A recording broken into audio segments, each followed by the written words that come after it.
Movie के शुरू में हमें दिखाया जाता है कि एक बूढ़ी औरत घुटने के बल चलकर छुपते छुपाते घर की खिड़की से एक रस्सी बनाकर बाहर फेंकती है, जैसे कि वो खिड़की से भागने की कोशिश कर रही है। जैसे ही वो रस्सी के सहारे उतर रही होती है तभी उसका हाथ फिसल जाता है और वो गिरने लगती है। पर ये क्या, उसका पैर जादुई तरह से रस्सी की आखिरी छोर पर फंस जाता है और वो गिरने से बच जाती है। बूढ़ी औरत ग्राउंड तक पहुंचने की कोशिश करती है पर तभी रस्सी को जैसे कोई वापस खींच लेता है और बूढ़ी औरत वापस अपार्टमेंट में चली जाती है और खिड़कियां अपने आप ही बंद हो जाती है। कहानी अब आगे। एना, जो कि 25 साल की यंग लेडी है, इसी अपार्टमेंट में रेंट के लिए पता करने आती है, जहां उसे अपार्टमेंट का मैनेजर म्यूलर और अभी की किराएदार, जो कि एक बूढ़ी औरत है, काफी कम रेंट में इतना बड़ा अपार्टमेंट देने को तैयार है। एना काफी खुश होती है कि बहुत ही कम रेंट में उसे इतना बड़ा अपार्टमेंट मिल रहा है। पर एना जानना चाहती है कि आखिर वो बूढ़ी औरत क्यों इस अपार्टमेंट को छोड़ना चाहती है। बूढ़ी औरत बताती है कि वो वर्ल्ड टूर पर जा रही है। एना को थोड़ा स्ट्रेंज लगता है, बट उसे इतने कम रेंट में इतना अच्छा अपार्टमेंट में नहीं मिलेगा। एना भी उन्हें बताती है कि वो अपने बॉयफ्रेंड के साथ वहाँ सिटी में आई थी, पर अब उसने उसे छोड़ दिया है और अब वो इस सिटी में बिल्कुल अकेली पड़ गई है। एना अपनी कहानी सुना ही रही होती है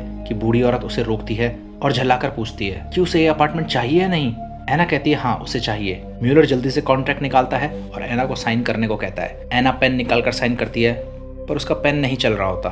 फिर वो बूढ़ी औरत जल्दी से अपना पेन निकालकर एना को देती है। ऐसा लग रहा है जैसे कि वो उस अपार्टमेंट को छोड़ने के लिए बहुत ही जल्दी में है। जैसे ही एना साइन करती है, बूढ़ी औरत अपना बैग पकड़ती है और वहीं से चल पड़ती है। म्यूलर एना को चाबियां देता है और कहता है कि किसी हेल्प की जरूरत हो तो कॉल करे, और वो भी वहां से चला जाता है। अब एना जल्दी से साफ सफाई में लग जाती है। वो सामान को अरेंज करती है और दीवार को पेंट भी करती है। वो देखती है कि इस घर में काफी धूल लगी हुई है, जैसे कि कई सालों से यहाँ कोई ना रहा हो। वो यूजलेस सामान को फेंक देती है। उसे शेल्फ पे एक व्हाइट कपड़े का टुकड़ा दिखता है जिसमें काफी धूल लगी होती है। वो उसे भी उठाकर फेंक देती है। वो कचरा बाहर फेंककर अंदर वापस आती ही है तो ये देखकर हैरान हो जाती है कि उस जगह पे फिर से धूल जम गई है और दीवार पर भी पेंट ऐसे हो गया है जिससे काफी सालों पहले किया हो। फर्नीचर पर भी धूल मिट्टी जम जाती है और फ्रूट्स भी सड़ चुके होते हैं, और जो व्हाइट कपड़ा उसने अभी शेल्फ के ऊपर से फेंका था वो भी अंदर वापस वहीं पे उसे मिलता है। वो ये सब इग्नोर करती है और फिर से साफ सफाई करके दीवार को पेंट कर देती है, और फिर बाहर कचरा फेंकने के बाद वापस आती है तो देखती है कि वहाँ फिर से वही हालत हो गई है। हर जगह धूल जमी हुई है जैसे कई टाइम से सफाई ना हुई हो, और दीवार का पेंट भी पुराना हो जाता है। एना आज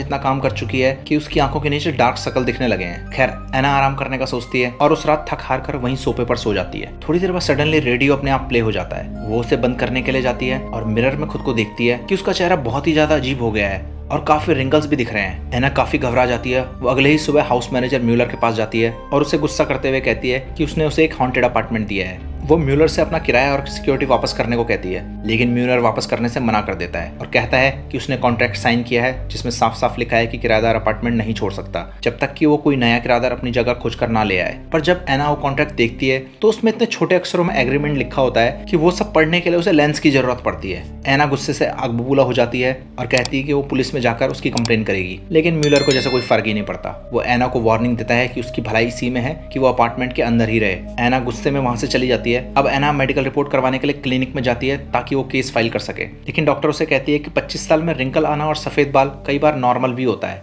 वो डॉक्टर को अपनी आईडी की रिसेंट फोटो भी दिखाना चाहती है, पर वो देखती है कि उसकी आईडी पर से सब कुछ मिट चुका है, जैसे कि वो आईडी कई साल पहले बनाई हो। एना होटल में रूम लेती है और आज रात होटल में ही गुजारना चाहती है। रात को अचानक से एना की नींद खुलती है और वो बेड पर उठकर बैठ जाती है। वो अपने आप को बहुत ही कमजोर महसूस कर रही होती है। वो खुद को आईने में देखती है तो वो एक 70-80 साल की बूढ़ी औरत बन चुकी है, जिसके चेहरे और हाथों में झुर्रियां पड़ गई है। एना वॉश बेसिन के पास जाती है और खांसती है, जिसमें उसके 2-4 दांत भी बाहर गिर जाते हैं। एना अब अगले दिन जल्दी से म्यूलर के पास वापस जाती है, पर म्यूलर उसे देखकर बिल्कुल भी चौंकता नहीं है। एना उस पर काफी गुस्सा होती है, पर वो एना को कहता है कि उसे अपार्टमेंट के रूल्स फॉलो करने चाहिए थे और घर से बाहर नहीं जाना चाहिए था। यहाँ पे हमें समझ में आ चुका है कि अपार्टमेंट का कॉन्ट्रैक्ट जो भी साइन करेगा वो उस हॉन्टेड अपार्टमेंट से जुड़ जाएगा और अपार्टमेंट के बाहर उस इंसान की एज हद से ज्यादा स्पीड से बढ़ने लगेगी। यहाँ पे मिलर उसे ये भी बताता है कि अपार्टमेंट को अकेला रहना बिल्कुल भी पसंद नहीं है, कोई ना कोई वहाँ हमेशा रहना चाहिए। अब एना वहाँ से चली जाती है। मिलर को एहसास होता है कि उसका मैच बॉक्स गायब है। वो समझ जाता है कि एना ने उसे चुरा लिया है। अब वो जल्दी से अपार्टमेंट की तरफ भागता है। दूसरी तरफ एना अब अपार्टमेंट में आग लगाने की तैयारी कर रही होती है। वो विस्की की बोतल वहाँ छिड़कने लगती है, पर जैसे ही वो आग लगाने की कोशिश करती है आग लगती ही नहीं है। वो काफी ट्राई करती है, लेकिन अब अपार्टमेंट को गुस्सा आ गया है। अब अचानक से एना का दम घुटने लगा है। वो सांस भी नहीं ले पा रही है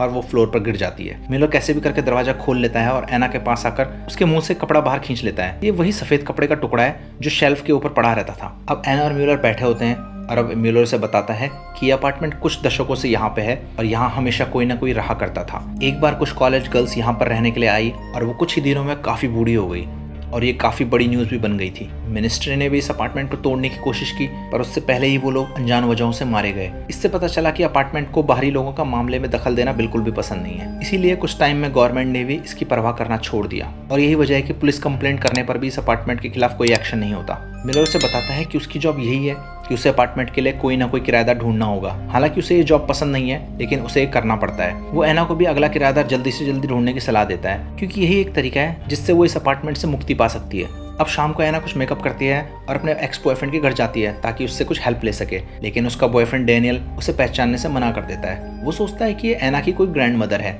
तभी वहां से डैनियल की न्यू गर्लफ्रेंड कार लेकर आ जाती है। उनकी कन्वर्सेशन से पता चलता है कि वो भी अपने लिए कोई अपार्टमेंट खोज रहे हैं। एना के पास एक काफी अच्छा मौका होता है कि वो उनको वहां फंसा कर निकल जाए, बट वो कुछ नहीं करती और वहां से चली जाती है। उसी शाम को जब एना घर पर सो रही होती है तो फिर से रेडियो अपने आप बजने लगता है और किचन में अपने आप कुछ ऑब्जेक्ट मूव करने लगते हैं। ऐसा लगता है जैसे अपार्टमेंट एना को अपना दोस्त बनाना चाहता है। अपार्टमेंट ने उसके लिए कुछ खाना भी बनाया है, लेकिन उसे खाने की बजाय वो उसे फेंक देती है। अपार्टमेंट ने उसके लिए चाय भी बनाई है। एना थोड़ी सी चाय पीती है और उसे वो काफी अच्छी लगती है। एना अब डस्टबिन के पास पड़े बिस्कुट के टुकड़ों को उठाकर खाने लगती है। एना अब कुछ ही टाइम में इतनी बूढ़ी हो गई है कि वो अब अपने लिए खाना भी नहीं बना पा रही है। अब केवल उसका दोस्त ही बचा है जो उसके लिए खाना बना सकता है, जो कि वो अपार्टमेंट ही है। कुछ ही दिनों में अब एना 100 साल से भी बूढ़ी लगने लगी है। वो देखती है कि उसके हाथ पर से स्किन निकल रही है और वहां पे धागे जैसा कुछ दिखने लगता है, जैसे उसके अंदर नसें और खून ना होकर धागे हैं। वो समझ जाती है कि उसका अंत अब नजदीक है। अगले ही दिन एक कपल अपार्टमेंट रेंट के लिए आता है। एना देखती है कि ये उसका बॉयफ्रेंड डैनियल और उसकी न्यू गर्लफ्रेंड है। वो भी चीप रेंट और बड़ा अपार्टमेंट देखकर वहां पे आए हैं। अब म्यूलर जल्दी से उसे कॉन्ट्रैक्ट देता है। एना साइड में खड़े होकर ये सब देख रही होती है, पर तभी एना को फ्लैशबैक याद आता है कि कैसे उसको भी फंसाया गया था। उसको याद आता है कि उसने कैसे कुछ दिनों में इतना दर्द और तकलीफ झेली है। डैनियल साइन करने वाला ही होता है कि एना गर्म चाय उसके हाथ पर गिरा देती है और उन लोगों को वहां से चले जाने और कभी ना वापस आने को कहती है। अपने इस एक्ट की वजह से एना ने अपार्टमेंट से निकलने का अपना आखिरी चांस भी खो दिया है। वो चाहती तो अपने एक्स बॉयफ्रेंड को सजा देने के लिए उन्हें वहां फंसा सकती थी, बट उसने ऐसा नहीं किया। इससे पता चलता है कि एना अपने बॉयफ्रेंड को कितना चाहती थी और वो नहीं चाहती कि जैसी जिंदगी उसने कुछ दिनों में जी है वो सेम डैनियल या कोई और जिए। अब वो अपनी मौत को स्वीकार कर चुकी है। म्यूलर भी उसके इस बिहेव से बहुत शौक है, क्योंकि अभी तक सभी लोग बहुत सेल्फिश थे जो कि एक दूसरे को फंसाकर वहां से निकलना चाहते थे। म्यूलर के जाने से पहले एना उसे कहती है कि प्लीज दरवाजे को बाहर से लॉक कर दो और कुछ सालों तक वापस लौटकर मत आना। एना को लगता है कि अगर कुछ सालों तक कोई नया किराएदार नहीं आया तो ये भूतिया साइकिल अपने आप खत्म हो जाएगा और अपार्टमेंट के अंदर की भूतिया शक्तियां भी खत्म हो जाएंगी। म्यूलर उसे विश करता है और चला जाता है। अब एना खिड़की के पास जाकर अपनी आखिरी लंबी सांस लेती है और सोफे पे आकर बैठ जाती है और धीरे से कहती है बी जेंटल।